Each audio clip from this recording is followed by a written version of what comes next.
I mean, they're desperate in that position. You think of what Manchester United are playing now.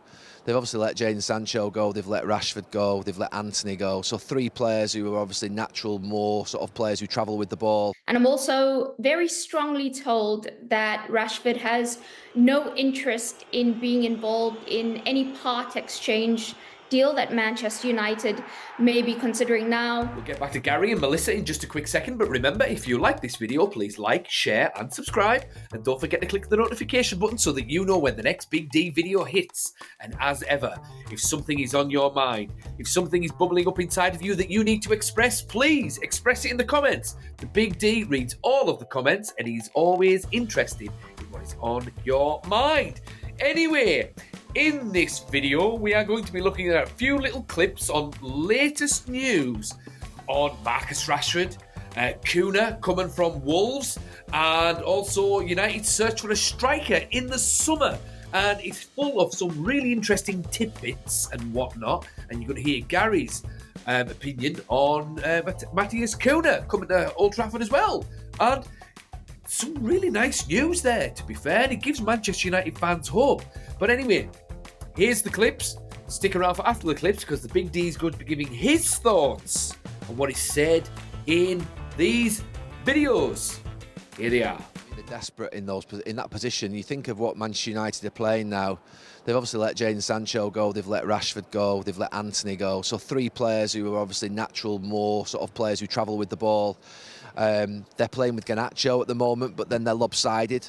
You know, on the other side, they've either got sort of, sometimes it's Xerxes when he was fit, or they've got Bruno Fernandes stepping up one in moments. So it's you know, Mason Mount's come in there, but they need someone who can beat players. They need someone who's equally as good running through the middle with the ball and travelling with the ball as there is maybe sometimes they'll go out wide and support the wing back.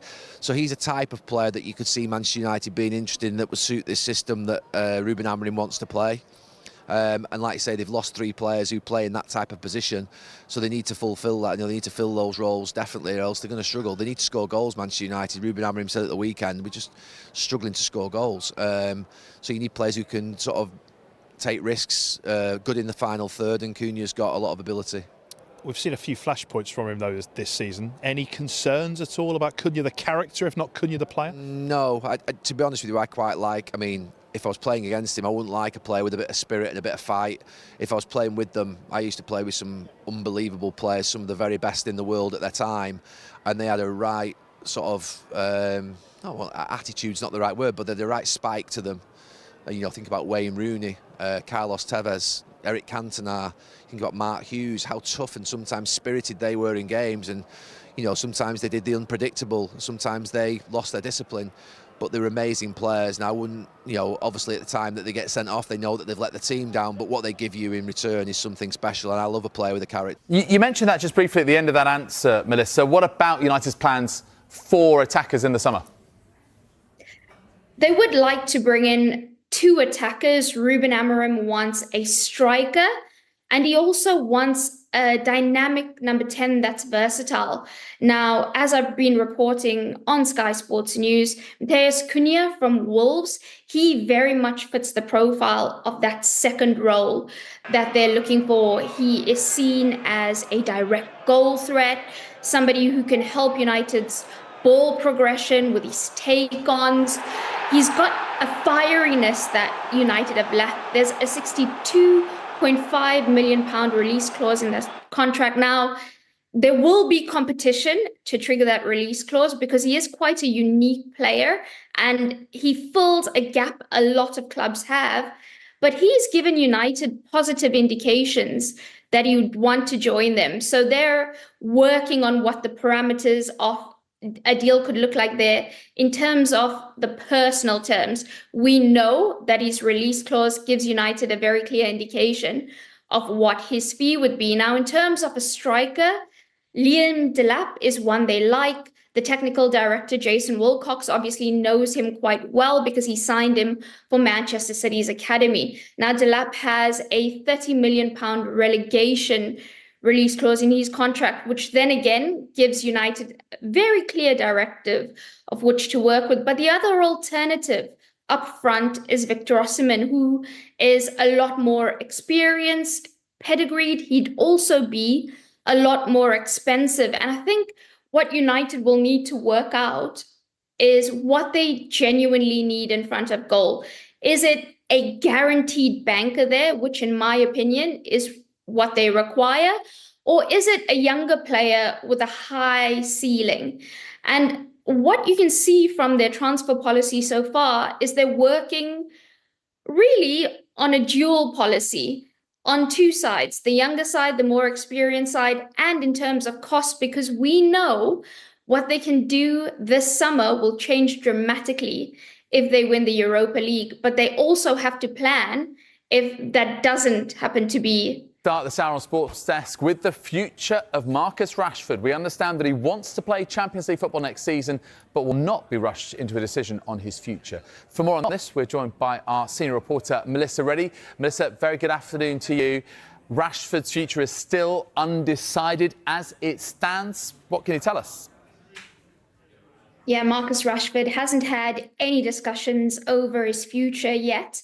And he's actually only planning on making a decision around mid-June. We do know, though, that he has some preferences. That is to play for a club with Champions League football. I am told, though, he has no willingness to move to London and to feature for one of the clubs there. And I'm also very strongly told that Rashford has no interest in being involved in any part exchange deal that Manchester United may be considering now. He does have a very good working relationship with Unai Emery. He's quite content at Aston Villa. He's loved how the club have unlocked his game, and he's feeling like he's in love with football again. Villa, as we know, have that £40 million option to sign Rashford permanently, but they've not made a decision over whether they will action that option yet. And the feeling with the Rashford camp is there will be a lot more suitors for him this summer than there was in the winter window. And that actually might work in all parties' favor. It gives Rashford more options to choose from. But if there are more bidders, then United can get a higher fee than that 40 million option that Villa have. Here's a question, though. Can you see him playing for United next season, or is that just so unlikely? No, there was a complete breakdown in the relationship between Marcus Rashford and Ruben Amorim. You saw that the head coach didn't appreciate his application or his attitude, and the player just wasn't responding in the way he has under Unai Emery at Aston Villa. So clearly something is not working with Rashford and Manchester United, and the club feel that a fresh environment has worked wonders for him, and the intention is to continue that on a permanent basis. Now, I've spoken to people from both sides of the story, from the United end, from the Rashford end, and the only way I can see him representing his boyhood club competitively again is if Amorim and a lot of the senior executives are no longer at United. Now, we know that's not going to happen in the short term anyway. And United are planning to bring in attackers this summer, and they factored a Rashford sale into that equation. So Rashford planning for a life after United, and they are very much planning for a life after him as well. Oh, you know what? That Melissa Reddy, I mean, I'm sure she's a nice woman, but if you're going to have a lass talk about men's football, then at least have a lass with a bit of personality. Listening to her talk is just so robotic. And I mean, I'm sorry, but she's got the personality of a wet rag. She has hair. I'm going to say it. It's terrible. She's a nice looking lass. She's pretty and all of that. But she's just... I'm a better communicator than her. Stick me in there. Although I probably don't fit certain demographics for Sky Sports at this particular point. Anyway, that being said, what she did have to say was, the content of it was actually quite interesting. Marcus Rashford, yeah, gone, man. He's not going to make a decision. on his future until the summer. He'll be lucky to be able to make any kind of decision in the summer. He's been rubbish at Aston Villa. What? Unai Emery's unlocked him? Behave. No, he hasn't. He's barely done anything for Aston Villa since he signed for them. Even the Aston Villa fans have been saying that he's lazy and he doesn't track and he doesn't fight for the ball and all of that. He just wants to play football on his terms. That's it. No, Marcus Rashford. He's going to have a lot of suitors. I can then. Brighton and Bournemouth. Mid-level size. Man United are in the bottom half of the table. And we're hovering above relegation and we're not having him back. He just is not happening. Don't want him back. No, absolutely not. I really like Manchester United, the way things are going at the moment, particularly in the Europa League. We're starting to show a little bit of fight and a little bit of dynamism, and Marcus Rashford just does not have the personality for that kind of football. But anyway, the situation with Cunha, he looks like actually a tasty signing. And this notion about him being a feisty personality, that's brilliant. Feisty personalities always tend to thrive at Old Trafford, and you want that. You want someone nipping at someone's heels, and he looks good. I like him a lot, and he's scored quite a few goals for Wolves this season as well in the Premier League. So, it's 63 million. Wow. I mean, that's a bargain. So, I mean, even if he, equals what he did this season and scores, say, 15 league goals, or even 10, that's better than our top scorer now. That's worth the money, he suits that number 10 position. Fantastic. And Osimhen, I think, would be my number one priority, although I do think Man United need 2 strikers as well as Cunha, if possible. I don't know how much money we're going to, have to spend really for us to do that, but I think that would be ideal because guaranteed we'll have injuries for a start. But we need goals from lots of different sources. Delap, I suppose he's a good player, but I think the signing of Osimhen would show that we really mean business, and he's a player that's in his prime. He's still got plenty to offer, and I mean, he'll be available for a reasonable fee because he's only got like a year left on his contract. So Osimhen would be, I think, a good signing, and he seems to have a little bit of a personality as well, which might suit Old Trafford. So ideally, I'd be going for Osimhen, Cunha. All right, bring Delap in as well.